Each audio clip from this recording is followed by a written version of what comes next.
नाज़रीन आदाब, आज की ताज़ा खबर के साथ मैं हूं हिना जुबैर। आज की ताज़ा खबर में सबसे पहले हम बात करेंगे मॉनसून इजलास की। पार्लियामेंट का मॉनसून सेशन का आज तीसरा दिन है। जासूसी मामला, ज़राई क़वानीन पर अपोजिशन के ज़बरदस्त हंगामे के पूरे आसार नजर आ रहे हैं। इसकी कार्रवाई में क्या कुछ रहेगा हम आपको बताएंगे। इसके बाद बात करेंगे किसानों के एहतजाज की। जी हाँ, आज दिल्ली के जंतर मंतर पर किसानों की जानिब से एहतजाज का सिलसिला रहेगा। सिर्फ 200 किसानों को धरने पर बैठने की इजाजत दी गई है। आईबी अलर्ट के बाद पुलिस की सिक्योरिटी भी बढ़ा दी गई है। उसके बाद बात करेंगे जासूसी मामले में होने वाले जबरदस्त एहतजाज की। पेगासस जासूसी मामले के खिलाफ कांग्रेस ने ऐलान जंग छेड़ दिया है। आज कांग्रेस की जानिब से मुख्तलिफ रियासतों में एहतजाज किया जाएगा। अपोजिशन ने वज़ीर दाखिला अमित शाह के इस्तीफे और पीएम मोदी के इस्तीफे की मांग की है। फिर बताएंगे मुंबई में बारिश के कहर के ताल्लुक से। मुंबई में मूसलाधार बारिश है, लोकल ट्रेनें ठप पड़ी हैं, रेलवे ट्रैक पर पानी है, आमदोरफ्त में लोगों को सख्त दिक्कतों का सामना है, आम जिंदगी मुतासिर है। महकमा मौसमियात ने मजीद बारिश की भी पेशगोई की है। और फिर एक बेहद खुशाइन खबर रहेगी मक्का में खातून गार्ड की तैनाती के ताल्लुक से। मक्का मुकर्रमा में खातून गार्ड को तैनात किया गया और ऐसा पहली बार हुआ है कि सऊदी अरब में खातून को सिक्योरिटी की जिम्मेदारी दी गई है। पूरे लिबास में ये खातून गार्ड मक्का के हुदूद में सिक्योरिटी की सूरत हाल पर नजर रखेंगी। तो चलिए शुरुआत करते हैं।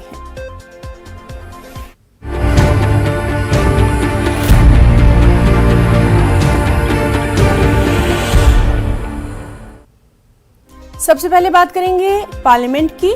जासूसी मामले में आज भी पार्लियामेंट के दोनों ऐवानों में हंगामे के पूरे आसार नजर आ रहे हैं। पेगासस जासूसी मामले पर आईटी वजीर अश्वनी वैष्णव बयान देंगे। कांग्रेस समेत अपोजिशन पार्टियां इस मामले पर सरकार को पूरी तरह से घेरने के लिए तैयार नजर आ रही हैं। हिकमत अमली मुरतब की जा चुकी है। लोकसभा में भी आज किसानों की तहरीक और पेगासस जासूसी मामले पर हंगामे के पूरे आसार हैं। लोकसभा में आज डिफेंस सर्विस बिल पेश किया जा सकता है। दिल्ली से हमारे साथ मौजूद है हमारे साथी विनीत आपसे जानना चाहेंगे, आज भी पार्लियामेंट का जो सेशन है उसमें हंगामे के पूरे आसार नजर आ रहे हैं, क्या कुछ अहम रहने वाला है? जी निश्चित तौर पर मैं आपको बताना चाहूंगा कि जिस तरह से पार्लियामेंट का सत्र चल रहा है और जिस तरह से जासूसी मामले को लगातार विपक्ष जो है वो उठा रहा है, तो हम देख सकते हैं कि पार्लियामेंट का जो सत्र है या सदन जो है वो जैसा कि हमने देखा कि पिछले 2 दिनों से जिस तरह से हंगामेदार रहा, इसी तरह का जो मौजूदा सत्र रहेगा वो भी हंगामेदार रहेगा। इसके साथ ही साथ मैं आपको यह भी बताना चाहूंगा कि वैसे कि जो हमें जानकारी मिल रही है उसके अनुसार जो आईटी मिनिस्टर है अश्विनी वैष्णव वो अपना बयान देंगे, राज्यसभा में अपना बयान देंगे। लोकसभा में उन्होंने अपना बयान दिया था, लेकिन विपक्ष जो है उनके बयान से संतुष्ट नहीं था और वो लगातार इस पर विभिन्न जांच की मांग कर रहा है। कोई भी कुछ जो विपक्षी पार्टियां हैं वो जेपीसी की वे मांग कर रहे हैं तो कुछ अन्य मांग कर रहे हैं। एक बात जो मैं आपको बताना चाहूंगा कि सरकार का साफ तौर पर कहना है, बीजेपी का साफ तौर पर कहना है कि कोई भी स्नूपिंग की घटना नहीं हुई। पेगासस की जो बात की जा रही है वैसी घटना से सरकार जो है वो इनकार कर रही है। सरकार का यह कहना है कि इस तरह की घटना नहीं हुई है तो फिर इस पर इस तरह का हंगामा क्यों। हालांकि विपक्षी पार्टियों का कहना है कि जिस तरह से ये जासूसी की कार्रवाई हो रही है वो निश्चित तौर पर स्वतंत्रता का हनन है और इसकी जांच होनी चाहिए और इसको लेकर के वो लगातार सरकार को घेर रहे हैं। इसके साथ ही साथ मैं आपको बताना चाहूंगा कि कुछ और मुद्दे हैं उसको लेकर के भी विपक्षी पार्टियां हंगामा कर सकती हैं। जिस तरह से ऑक्सीजन की कमी को लेकर के जो सरकार की ओर से बयान आया था कि राज्य सरकारों ने उन्हें जो जानकारी दी है उसके अनुसार ऑक्सीजन की कमी से किसी की भी मौत नहीं हुई है। इसको लेकर के भी विपक्षी पार्टियां जो है वो सरकार को घेर सकती है। किसानों ने भी आज एहतजाज का ऐलान कर दिया है, इसको लेकर भी कहीं ना कहीं आवाज उठती नजर आएगी।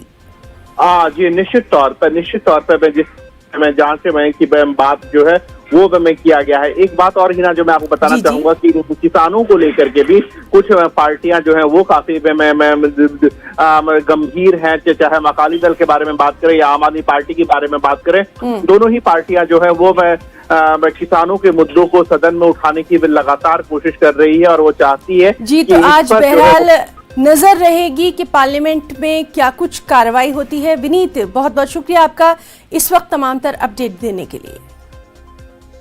ज़राई क़वानीन के खिलाफ आज किसान जंतर मंतर पर एहतजाज करने वाले हैं। सिंघू बॉर्डर से 4 से 5 बसें बाकायदा जंतर मंतर के लिए रवाना होंगी। किसान लीडर राकेश टिकैत ने कहा है कि जंतर मंतर और किसानों का एहतजाज पार्लियामेंट के मॉनसून इजलास के खत्म होने तक जारी रहने वाला है। आज किसानों के इस एहतजाज को देखते हुए दिल्ली और सिंघू बॉर्डर पर पुलिस का बंदोबस्त सख्त कर दिया गया है, सिक्योरिटी बढ़ा दी गई है। अपनी मांगों को लेकर लंबे समय से संघर्ष और धरना कर रहे किसानों को अब जंतर मंतर पर धरना प्रदर्शन करने की इजाज़त मिल गई है। दिल्ली सरकार की तरफ से यह आदेश जारी किया गया है। किसान 22 जुलाई से लेकर मतलब आज से लेकर के 9 अगस्त तक जो है जंतर मंतर पर धरना प्रदर्शन कर सकेंगे। सुबह 11 बजे से लेकर के शाम 5 बजे तक ये लोग यहाँ पे धरना प्रदर्शन करेंगे।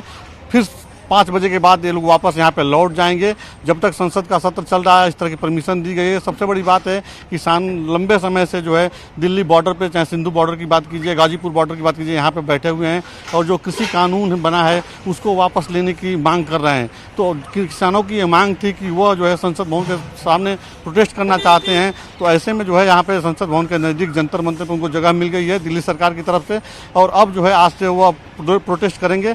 11 बजे यहाँ पे पहुँचने का उनका समय निर्धारित किया गया है। लेकिन सबसे बड़ी बात यह है कि दिल्ली पुलिस की बात की जाए या संयुक्त किसान मोर्चा की बात की जाए, उनके लिए बड़ी चुनौती यह है कि पिछले समय जब 26 जनवरी को किसानों को दिल्ली में प्रवेश का इजाज़त दिया गया था तो उस समय किसान बेकाबू हो गए थे और दिल्ली सरकार के लिए बड़ी मुश्किल पैदा हो गई थी। ऐसे में सवाल यह है कि अगर किसान यहाँ पे पहुँचते हैं तो उनको कैसे कंट्रोल किया जाएगा और यही सवाल संयुक्त किसान मोर्चा के सामने भी है, जो दिल्ली सरकार से और दिल्ली पुलिस से वादा किया है कि किसान शांतिपूर्ण तरीके से जो है यहाँ पे प्रोटेस्ट करेंगे। चूँकि कोरोना संक्रमण काल चल रहा है तो दिल्ली में जो है आपदा प्रबंधन कानून लागू है, तो ऐसे में कोरोना प्रोटोकॉल को कैसे वो लोग फॉलो करेंगे, तमाम चीज़ों को ध्यान में रखना होगा।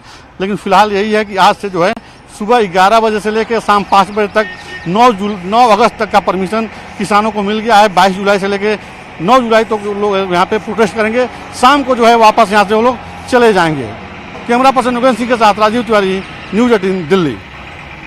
और नाज़रीन हमारे साथ मौजूद हैं दिल्ली से हमारे साथी राजीव तिवारी। राजीव, जिस तरह से अभी हमने देखा कि सिक्योरिटी को लेकर वहां पर काफ़ी एहतियात बरती जा रही है, अभी क्या कुछ हालात किसानों के इस एहतजाज को लेकर?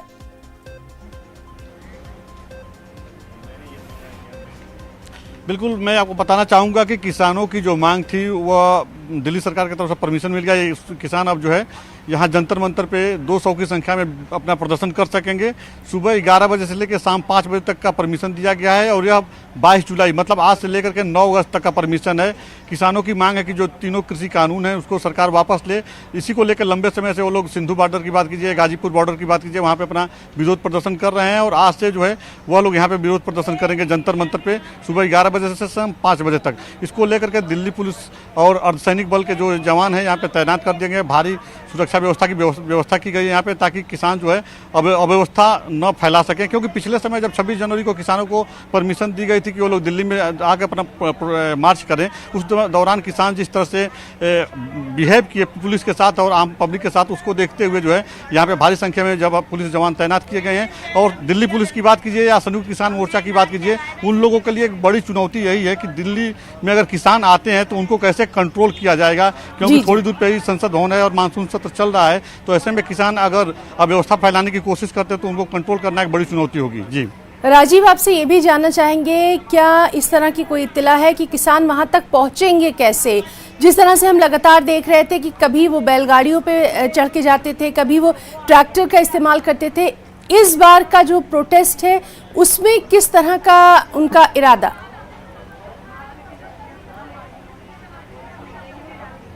बिल्कुल, अगर देखा जाए तो कोरोना संक्रमण चल रहा है और इसको ध्यान में रखते हुए अगर दिल्ली की बात की जाए तो यहाँ पे आपदा प्रबंधन कानून भी लागू है। तो ऐसे में किसानों को यहाँ पे जो लाने की व्यवस्था की गई है बसों से है और 200 से अधिक किसान न पहुँचे, इसको लेकर के दिल्ली पुलिस जगह जगह जो है बॉर्डर पॉइंट से लेकर के और जंतर मंतर के बीच में कई जगह पे अपना पॉइंट बनाई है जहाँ पे वो चेकिंग भी करेंगे और उसके बाद दिल्ली में जो उनको इजाज़त दी जाएगी।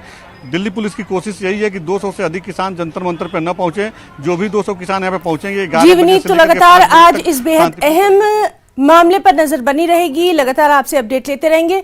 फिलहाल के लिए बहुत बहुत शुक्रिया आपका। किसान एहतजाज को 8 महीने पूरे होने वाले हैं, लेकिन किसानों के हौसले पस्त नहीं हुए हैं।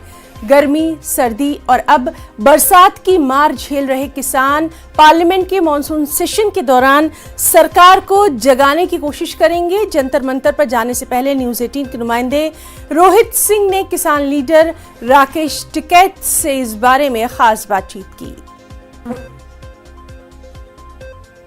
किसान नेता राकेश टिकैत हमारे साथ है। राकेश जी, आज 200 किसान जंतर मंतर पर विरोध प्रदर्शन करेंगे और एक तरफ संसद सत्र भी चल रही होगी, क्या रणनीति रहेगी? रणनीति ठीक रहेगी वहाँ पे। हाँ, आज ही होंगे ना, आमने सामने तो आज ही होंगे। एक तरफ संसद चल रही होगी, दूसरी तरफ किसान संसद चल रही होगी, उसमें क्या बिल पास करेंगे आप आज? अब देखेंगे वहीं पे जाके क्या सलाह है। वो तो जब वो बजट पेश हो तो संदूकड़ी तो जाओ वहाँ पे, वहाँ या पहले ही बता दें सबको, वहीं जाएंगे शाम को बताओगे। अच्छा राकेश जी, दिल्ली पुलिस की बहुत सुरक्षा रहेगी। 26 जनवरी में भी देखा गया था कि किसान आगे बढ़ गए थे लाल किले तक, तो क्या संसद भी कुछ कर सकते हैं? लाल किले पे कोई कानून बनते हैं, लाल किले पे आगे बढ़ गए। संसद कुछ कर सकते हैं क्या? संसद में तो जा रहे हैं।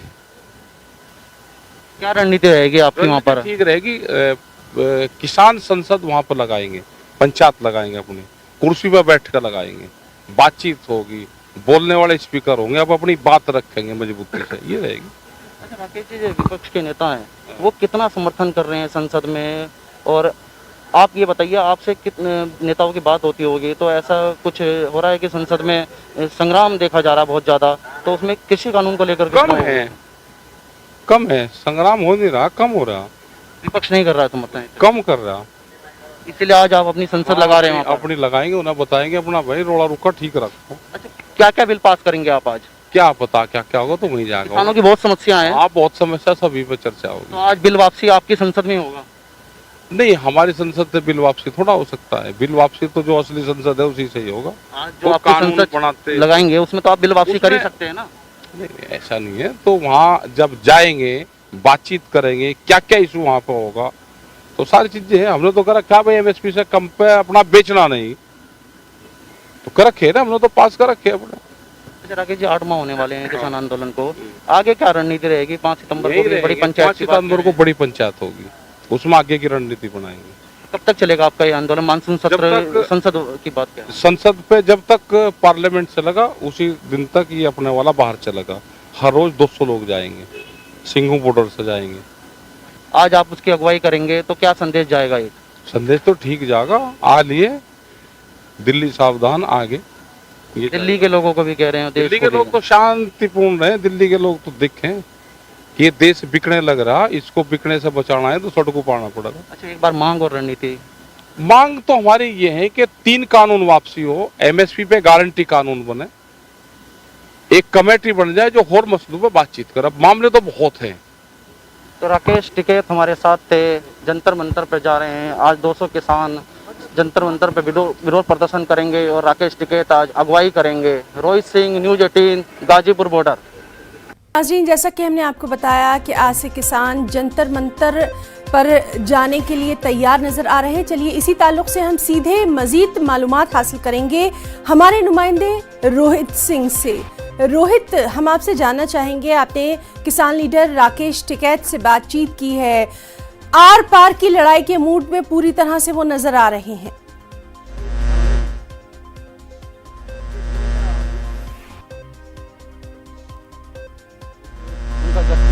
सुबह सुबह सिंधु बॉर्डर के लिए निकल गए, वहाँ से 200 किसानों का जत्था जंतर मंतर पे पहुंचेगा। आज किसान संसद लगाएंगे। एक तरफ पार्लियामेंट का सत्र भी चल रहा है, वहीं दूसरी तरफ किसान संसद लगाएंगे। हमारे साथ प्रदेश अध्यक्ष राजवीर सिंह जादव ने मिनी से बात करते हैं। सर, क्या रणनीति रहने वाली है? सुबह सुबह राकेश टिकैत भी निकल चुके हैं, आज किसान संसद में क्या तय होगा? आज किसान संसद जंतर मंतर पर लगेगी। देश देखेगा कि हिंदुस्तान का किसान कितना शांतिप्रिय और देशभक्त है। आज उस चीज का नजारा जंतर मंतर से होगा। चौधरी राकेश टिकैत की अगुवाई में पूरे संयुक्त किसान मोर्चे की तरफ से किसान संसद का आयोजन होगा, जिसमें हमारे 200 प्रतिनिधि जो हमने एक संख्या दी थी वो वहाँ पर बैठेंगे। आज पूरे दिन चर्चा करेंगे और एक वहाँ का नजारा देखने काबिल होगा। अच्छा राजवीर जी, 26 जनवरी के दिन भी देखा गया था किसान लाल किले तक पहुँच गए थे और आज किसान जंतर मंतर पर है, तो इसमें आपने चिन्हित किए गए हैं कि आगे कुछ ना कर पाए संसद की ओर। देखिए, किसान लाल किले का रास्ता नहीं जानता था, न किसान का मंजिल कोई लाल किला थी। लाल किले में कोई कानून बनते हैं? लाल किला क्या है कि हिस्टोरिकल प्लेस है। किसान नहीं जाना चाहता था, किसान को भटका करके लाल किले पे ले जाया गया। और वो कौन सी शक्तियां लेके गई, किन शक्तियों ने लाल किले पे क्या किया, वो आप लोगों के माध्यम से पूरी दुनिया ने देखा। और पूरी दुनिया ने सच भी दिखा दिया कि किसके लोग थे, कहां से थे, किसके मेंबर थे। तो वो विषय एक ऐसा था कि किसान का विषय नहीं था। किसान को भटका के वहां ले जाया गया। जो दिल्ली की सड़कों का जाल है उसमें फंसा दिया गया, वो भटकता रहा। जो किसान भटक करके फिर वापस आया, लेकिन जो भेजे गए थे वो गए और उनको फिर सुरक्षित निकाल के भेजा गया। तो एक बार वहां पर कोई कांड करने के बाद कैसे निकल गए लोग? जी रोहित, तो लगातार आज हमारी नजर जो है बनी रहेगी। बहुत बहुत शुक्रिया, और आपके साथ जो खास मेहमान रहे दोनों का बहुत बहुत शुक्रिया। मुंबई से खबर है, जहां मूसलाधार बारिश है, लोकल ट्रेनें ठप पड़ी हैं, रेलवे ट्रैक पर पानी भर गया है, आमदोरफ्त में लोगों को सख्त दिक्कतों का सामना है। मुंबई से बाहर जाने वाली कई ट्रेनें कैंसिल कर दी गई हैं। मुंबई में लगातार बारिश हो रही है। महकमा मौसमियात ने मजीद बारिश की पेशगोई कर दी है। रेड अलर्ट भी जारी कर दिया गया है। हमारे साथ मुंबई से मौजूद हैं हमारे साथी वसीम अंसारी। वसीम, बारिश ने एक बार फिर से मुंबई की रफ्तार को कहीं ना कहीं रोक दिया है। अभी की क्या कुछ सूरत हाल? देखिए, देर रात लगातार कई इलाकों में मूसलाधार बारिश हुई है। अब भी मुंबई के कई इलाकों में रिमझिम बारिश शुरू है और जिस तरह से देर रात बारिश हुई इसका असर साफ तौर पे मुंबई की लाइफलाइन पे भी पड़ा है। सड़कों पर ट्रैफिक देखने को मिल रहा है। साथ ही जो ट्रेनें हैं अभी फिलहाल तो 10 से 15 मिनट देरी से चल रही है लोकल ट्रेनें। लेकिन सबसे खास बात यह है कि देखा गया कि मुंबई से सिर्फ सटे दूसरे इलाके हैं वहाँ पे भी इसी तरह की दिक्कतें साफ तौर पे दिखाई दे रही है। मौसम विभाग ने जो अलर्ट जारी किया है उसके अनुसार ठाणे, मुंबई और पालघर को ऑरेंज अलर्ट में रखा गया है। लेकिन वहीं पे मछुआरों को समुद्र में जाने के लिए मनाही की गई है कि आप इस वक्त समुद्र में ना जाए। महाराष्ट्र के जो दूसरे इलाके हैं वहाँ पे जो स्थिति है काफ़ी गंभीर नजर आ रही है। मूसलाधार बारिश अभी शुरू है, उन सभी इलाकों को बाकायदा रेड अलर्ट में रखा गया है। खास करके जो कोल्हापुर का इलाका है वहाँ पर अभी भी तेज बारिश होने की वजह से काफ़ी दिक्कतें आ रही हैं। लोगों के घरों में पानी घुस गया है। साथ ही जिस तरह से देखा गया है कि वहाँ की जो स्थानिक नदियाँ हैं उनमें भी जल जमाव की वजह से काफ़ी दिक्कतें हो रही है।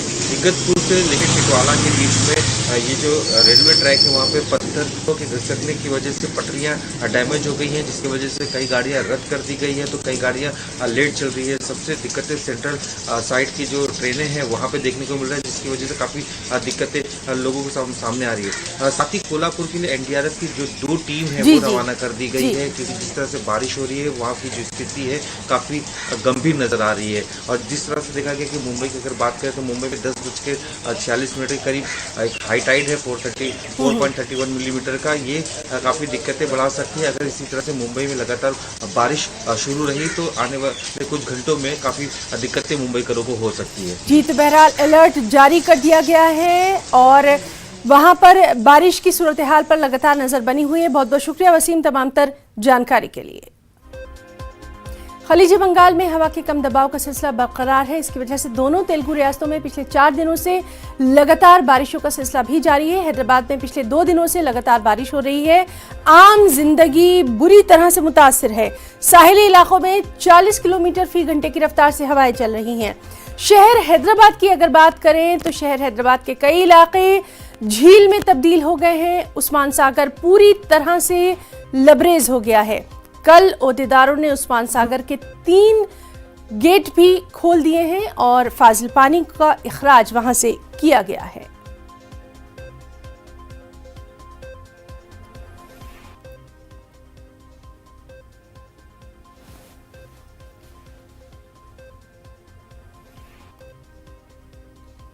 पेगासस जासूसी मामले में अपोजिशन लगातार एहतजाज कर रही है।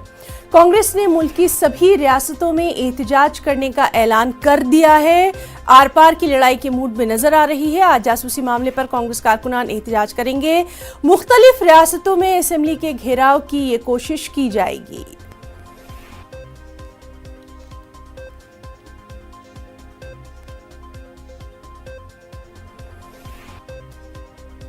इसी तरह हरियाणा कांग्रेस आज जासूसी मामले के खिलाफ रैली निकालने वाली है। सुबह 10 बजे पार्टी के रियासती सदर दफ्तर से शुरू होकर ये रैली राजभवन तक जाएगी। शैलजा कुमारी ने मरकजी हुकूमत पर जासूसी करने और मुल्क के शहरियों के बुनियादी हुकूक के साथ खिलवाड़ करने का इल्जाम लगाया है। सीनियर लीडरान के साथ कांग्रेस के कारकुनान बड़ी तादाद इस रैली में शिरकत करेगी। वहीं कांग्रेस के साबिक सदर राहुल गांधी ने कोरोना बहरान में मोदी हुकूमत की बदइंतजामी को लेकर सवाल उठाया है। राहुल गांधी ने ट्वीट करके लिखा, कोरोना वबा की दूसरी लहर के दौरान हुकूमत हिंद के गलत फैसलों ने 50 लाख लोगों की जान ले ली। वहीं मरकजी हुकूमत कोरोना से हुई अमवात की तादाद को कम बता रही है। अमेरिका के सेंटर फॉर ग्लोबल डेवलपमेंट ने अपनी एक स्टडी में हिंदुस्तान में कोरोना की वजह से हलाक होने वालों की तादाद 49 लाख तक होने का अंदाजा लगाया है। अमेरिका के सेंटर फॉर ग्लोबल डेवलपमेंट ने इसे आज़ादी और तक़सीम हिंद के बाद सबसे बड़ा बहरान भी करार दिया है।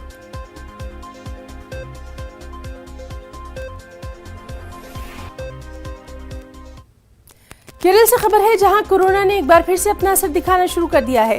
रियासती हुकूमत ने कोरोना की बढ़ती वबा पर काबू पाने के लिए 2 रोज तक यानी 24 और 25 जुलाई को मुकम्मल लॉकडाउन का ऐलान कर दिया है।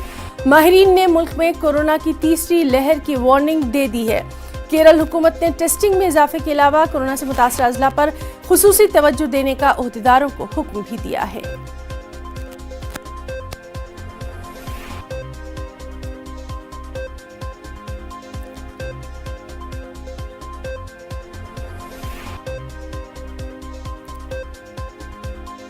कोरोना वबा के दौरान बाहमी इमदाद और इंसार का जज्बा मुस्तहकम हुआ है। मुल्क इस वबा से मुत्तहिद होकर मुकाबला कर रहा है। टीकाकारी के ऐलान के बाद हम बेहतर ताउन करें, जिससे हम कोरोना को मात देने की जानिब कदम बढ़ा सकें। नेटवर्क की टीम इस मुहिम में हर कदम पर आपके साथ रहेगा। जब तक सभी महफूज नहीं तब तक कोई महफूज नहीं होगा। इसी सोच की बुनियाद पर हमारी मुहिम संजीवनी का मकसद ये यकीनी बनाना है कि वैक्सीन पाना सभी हिंदुस्तानियों का हक है।